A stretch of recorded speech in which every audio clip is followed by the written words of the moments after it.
Voyager 2 was supposed to be quiet.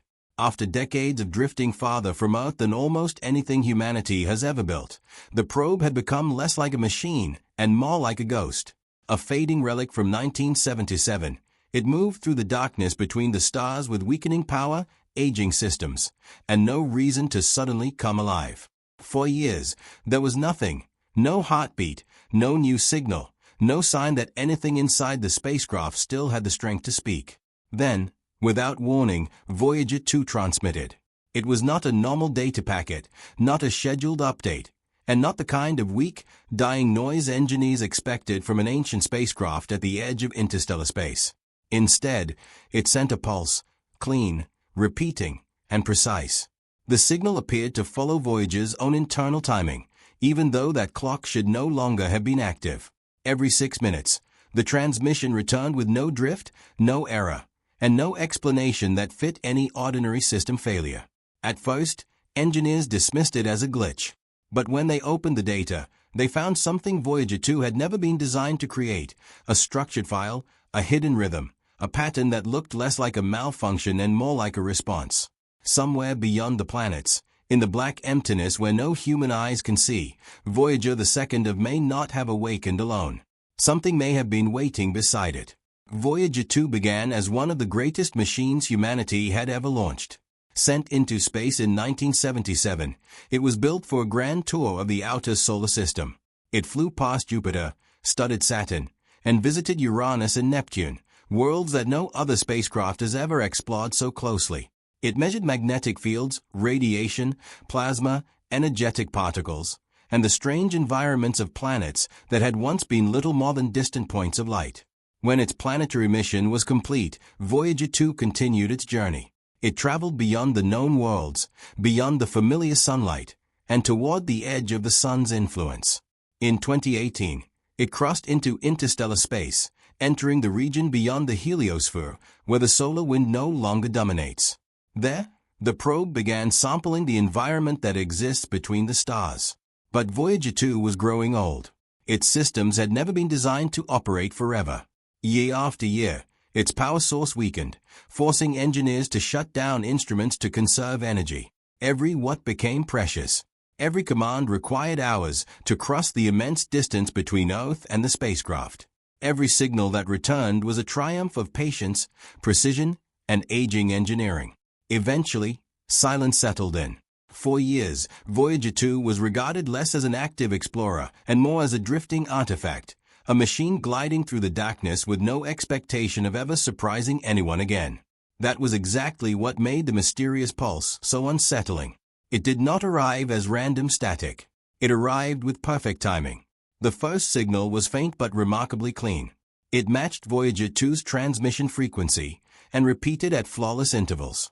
It seemed to originate from a spacecraft that should not have possessed the available power, sequence, or internal state required to generate it.